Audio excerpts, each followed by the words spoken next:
Salut tout le monde, j'espère que vous allez bien. On se retrouve aujourd'hui pour la dernière vidéo de mon challenge.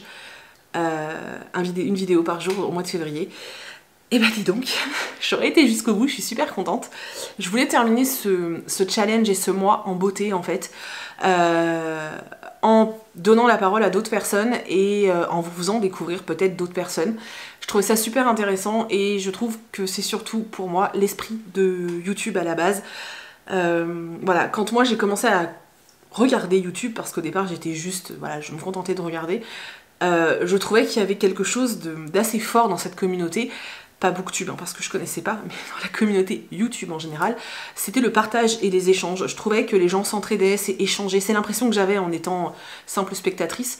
Et j'ai l'impression que ça se fait moins. J'ai l'impression que du fait que ce soit devenu un métier, du fait que les gens gagnent de l'argent grâce à ça, j'ai l'impression qu'il y a quand même une espèce de petite compétition. Alors pas sur Booktube, parce que sur Booktube, à part une ou deux personnes, personne ne vit de ça. Mais voilà. Et je trouve ça dommage qu'il n'y ait plus d'échange et qu'il n'y ait plus de partage. Et j'avais envie, en fait, de partager avec vous. Je voulais partager avec vous les chaînes que moi j'aime et les gens que moi j'aime. Donc je vais pas juste vous faire une vidéo où je vous dis voilà allez voir telle chaîne, parce que pour moi ça n'a absolument aucun intérêt. Du coup j'ai contacté certains booktubeurs que moi j'aime beaucoup et je leur ai demandé en fait de me faire une petite vidéo pour présenter leur livre chouchou, leur livre coup de cœur du moment, voilà, pour nous présenter un roman. Et je me suis dit que c'était peut-être le meilleur moyen de vous donner envie de les découvrir, de peut-être découvrir de nouveaux livres que moi je n'aurais pas forcément présentés sur la chaîne, et surtout de découvrir des nouvelles personnes. Vous allez pouvoir voir leur tête, voir comment ils parlent, voir comment ils présentent les livres. Voilà, j'intégrerai à chaque fois le nom de leur chaîne là. Je vous mettrai en barre d'infos le nom de leur chaîne et le lien pour aller voir leur chaîne. N'hésitez pas à aller jeter un coup d'œil si les chaînes vous intéressent. Je vais les dans la barre d'infos, vous inquiétez pas, elles seront mises dans l'ordre de parution des personnes. Voilà, alors là il n'y a que des filles, c'est pas fait exprès, hein. J'avais demandé à deux copains de le faire, mais ils m'ont jamais envoyé leurs vidéos et j'avoue que j'ai pas vraiment le temps de courir après les gens et tout. Moi j'ai lancé l'appel, maintenant si les gens me renvoient pas les vidéos, bah voilà, hein. Donc je pense que vous savez de qui je parle, vous vous sentez visés les gars, hein, je le sais. Voilà, je pense pas qu'il y aura de grandes surprises dans cette vidéo puisque là c'est quand même des chaînes dont je vous parle assez souvent. Il y a peut-être au moins une chaîne que vous ne connaissez pas. Voilà, donc ce sera toujours l'occasion d'aller voir. Donc, je vous laisse découvrir les copines. J'espère que vous allez faire des belles découvertes, aussi bien livresques que booktubesques. Ouais, on va dire ça. J'espère que ce type de vidéo vous plaît. Si ça vous plaît, n'hésitez pas à mettre un max de pouces en l'air, que je puisse voir que ça vous plaît et continuer. Et n'hésitez pas à me dire dans les commentaires quelle est la booktubeuse, puisque là il n'y a que des filles, quelle est la booktubeuse que vous ne connaissiez pas et qui a été une belle découverte là tout de suite maintenant grâce à cette vidéo. Bon bah si vous les connaissiez tous, c'est que les gars vous avez hyper bon goût, c'est tout ce que j'ai à vous dire, voilà. Du coup je me tais, je vous laisse avec les copines, je vous fais des centaines de bisous, j'ai hâte de vous retrouver en commentaire, et voilà c'est tout, et puis love sur tous, et j'ai été très contente de faire ce mois de vidéos avec vous, et voilà c'est tout, et ça fait tout drôle de vous dire, voilà, de vous dire bisous, et à bientôt dans une prochaine vidéo, et de pas vous dire à demain, ça c'est très chelou. Bon allez, je me tais, je vous laisse avec les copains. Coucou tout le monde, j'ai reçu comme mission de la part de Stéphanie de vous parler de mon livre coup de cœur en 2 minutes. Ceux qui me connaissent vont peut-être savoir que c'est très compliqué pour moi, mais on y va tout de suite. Je vous parle de S'accrocher aux étoiles de Cathy Kahn aux éditions Super 8. Ce qui m'a fait craquer pour ce livre, c'est sa couverture. Et après avoir lu la 4e de couverture, je me suis dit, il te le faut. Dans cette histoire, on attaque dans le vif du sujet dès le début, puisqu'on retrouve un couple, Caris et Max, qui sont dans l'espace. Et il leur reste 90 minutes d'oxygène chacun.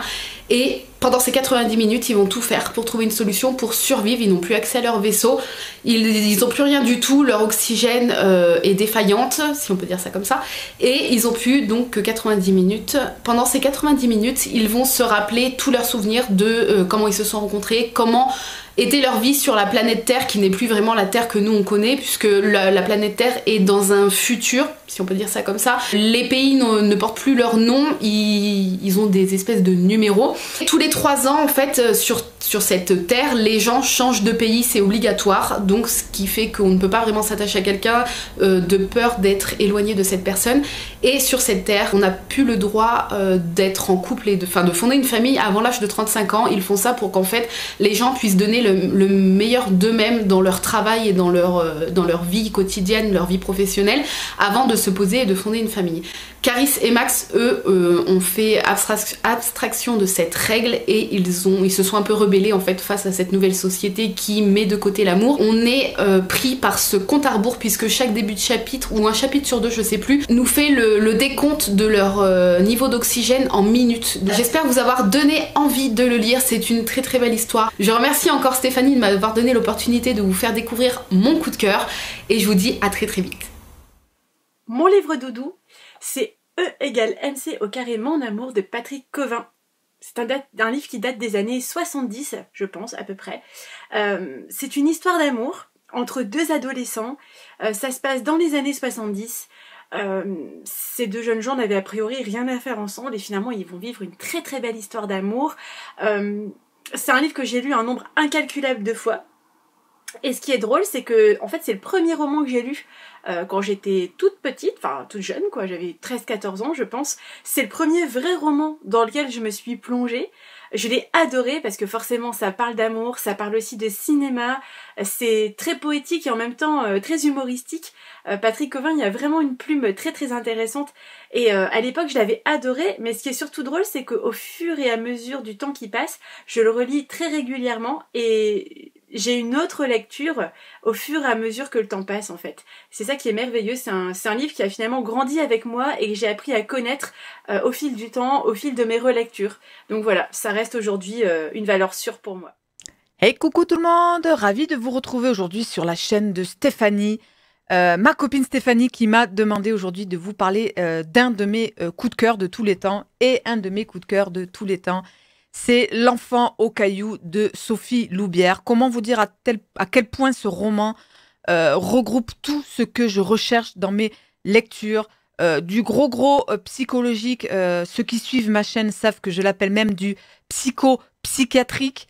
C'est anxiogène, c'est terriblement prenant, addictif. Il y a des twists de malade. Ici, nous allons suivre Elsa, qui est une retraitée de l'enseignement. Elle n'est pas très nette dans sa tête, on va dire ça. Et pour combler son ennui de tous les jours, elle observe ses voisins avec des jumelles. Et un jour, les nouveaux voisins d'à côté semblent être un couple parfait, couple très actif, la trentaine, 2 enfants. Tout va bien jusqu'au jour où Elsa se rend compte que dans le jardin, il n'y a pas que 2 enfants. Il y a un 3e petit garçon que les parents semblent complètement ignorer. Il est toujours assis contre un arbre à jouer avec des petits cailloux, d'où l'enfant aux cailloux. Elsa se pose énormément de questions par rapport à ce petit garçon. Elle va même aller voir les services sociaux. Une enquête va être menée. Mais non, madame, on vous dit que ses voisins n'ont que 2 enfants. Il n'y a pas de 3e enfant. Elsa va alors donc, voilà. Elle va intervenir. Je ne vous dirai pas de quelle façon. Et à partir du moment où elle va intervenir, je n'ai jamais vu un roman qui prend un revirement à 360 degrés. Et là, autant vous dire que la deuxième moitié, vous la prenez en pleine tronche. C'est énormissime. Je l'ai lu il y a presque 4 ans. Il est encore complètement ancré en moi. Il est d'une force inimaginable. Des twists peut-être que vous ne verrez pas venir. Je vous le conseille très fortement. Il aura marqué d'une puissance 1000 ma vie de lectrice. Et je sais que dans mes romans actuellement, je recherche toujours un petit peu de la force qu'il y avait dans L'enfant aux cailloux de Sophie Loubière. Moi, je l'ai chez Pocket et je vous en souhaite une excellente lecture. Sur ce, je vous dis ciao ciao. Bonjour à tous, je suis Manon de Vibration Littéraire et moi j'ai décidé de vous parler de Entre les mondes, le tome 1, Funambule d'Oriane de Sesgam. Dans ce roman, nous suivons une jeune fille de 19 ans qui s'appelle Camara. Camara a vécu littéralement l'enfer. En fait, elle était dans une sorte d'internat, elle y était enfermée et elle devait se battre pour survivre. Dans ces lieux terribles, vous êtes choisi soit pour devenir un domestique, soit pour devenir un combattant. Et puis en plus, le seul moment où vous pouvez un petit peu vous reposer, vous êtes dans une cage où vous ne pouvez même pas vous mettre debout. Génial. Camara va alors être choisie pour être une combattante et en fait, on va la suivre alors qu'elle va être achetée par un mystérieux maître. Durant cet enfer, Camara aura porté un masque pendant de nombreuses années dans l'idée d'aiguiser tous ses sens autres. Normal, quoi de plus normal que d'enlever la vue à quelqu'un? En tout cas, sachez que j'ai énormément aimé cette histoire et que je me suis vraiment attachée au personnage, alors n'hésitez pas à foncer sur ce livre dès que vous en aurez l'occasion. Si je ne devais garder que 3 mots pour qualifier ce livre, je prendrais les mots brillant, horrifiant et surprenant. Étant donné que même 2 ans après avoir lu ce livre, je m'en souviens encore, je ne peux que vous le recommander. Comme Plat Book Company, Stéphanie est venue me trouver en me disant « Je voudrais que tu me donnes ton livre chouchou ». Là, ça m'a demandé un petit peu de réflexion parce que chouchou, ça veut dire que le contenu, pour nous, est extraordinaire, mais on doit avoir un attachement particulier au livre. Donc, je vais vous montrer, hop là, le maître des superstitions de R.L. Stine aux éditions J.C. Lattès. Alors, le contenu, pour la faire courte, hein, puisqu'on doit faire 2 minutes seulement, c'est un homme superstitieux, donc au nombre toc, psychologie, bonjour.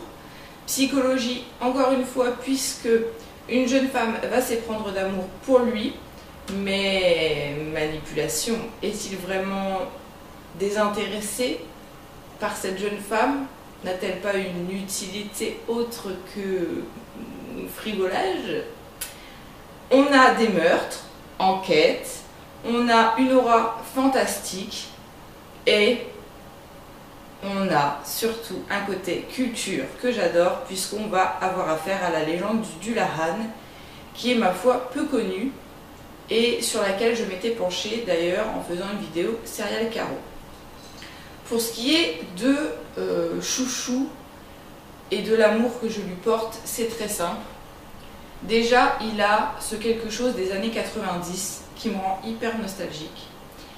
Il a le mérite d'appartenir à un auteur que j'idolâtre au possible, R.L. Stine, le papa des chairs de poule, les livres de mon enfance, les livres que je tannais ma mère et ma grand-mère de m'acheter toutes les semaines en course, que je lisais dans la foulée et j'étais déjà en attente des courses suivantes pour en avoir d'autres.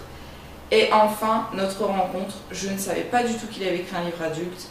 Je l'ai trouvé au détour des allées de la bibliothèque municipale, je l'ai vu, je l'ai aimé tout de suite et c'est pour toutes ces raisons qu'il rentre dans la case du livre chouchou.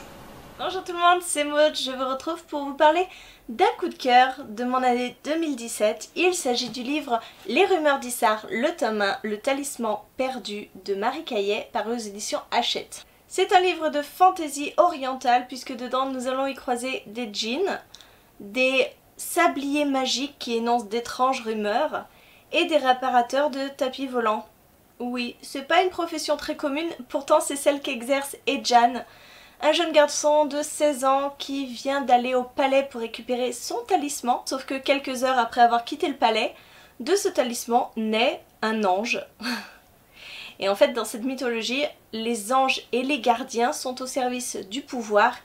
Ils sont excessivement puissants et il ne faut pas qu'ils soient laissés en liberté. Sauf que Ejan, c'est ce qui va se passer. Il va devoir vivre avec son ange. Et je peux vous dire que la cohabitation est assez difficile puisque son ange, c'est un petit poney, un petit peu dodu, qui a un sacré caractère de tête de mule. Il y a énormément d'action dans ce premier tome, on ne s'ennuie pas une seconde. L'univers est juste dingue, je vous ai dit, cet univers oriental, moi, me plaît énormément. On a des personnages qui sont plutôt agréables à suivre, et Jan et son ange sont hilarants. C'est un duo complètement insolite. On a Shael aussi qui rentre un petit peu dans la partie, qui vient semer un petit peu le bazar. Voilà, c'était hyper agréable, hyper addictif et je vous le conseille vraiment si vous voulez quelque chose qui change un petit peu de tout ce qu'on voit en fantaisie jeunesse. Et on est loin des clichés de ce genre-là. Je trouve qu'on n'en a pas assez parlé de ce livre, donc je voulais vous faire une petite piqûre de rappel. J'espère que ça vous a été utile. Merci à toi Stéphanie de m'avoir donné l'opportunité de reparler de ce livre qui me tient tant à cœur. Et je vous souhaite une bonne journée. Moi c'est Elodie et je suis là pour vous parler d'une bande dessinée que j'ai adorée. Il s'agit de Jamais de Duhamel qui est édité chez Grand Angle Édition ou Bambou Édition comme vous préférez. On va suivre ici l'histoire de Madeleine qui vit à Tourménil en Normandie. Madeleine possède une très jolie maison au bord de la falaise, le problème étant la falaise. Elle s'effondre d'année en année et elle menace directement la vie de Madeleine puisque sa maison, d'ici quelques jours, va s'effondrer en contrebas. Le maire de la ville déploie des trésors d'ingéniosité pour essayer de reloger Madeleine ailleurs. Malheureusement pour lui, l'octogénaire a un caractère bien trempé et son histoire d'amour avec sa maison est bien plus forte que la volonté du maire de protéger son administré. J'ai adoré cette bande dessinée qui est juste sublime. L'histoire de Madeleine est extrêmement belle et je ne peux que vous conseiller de rencontrer cet octogénaire qui vous fera très vite penser que les petites mamies, elles sont pas aussi inoffensives que vous pouvez le penser.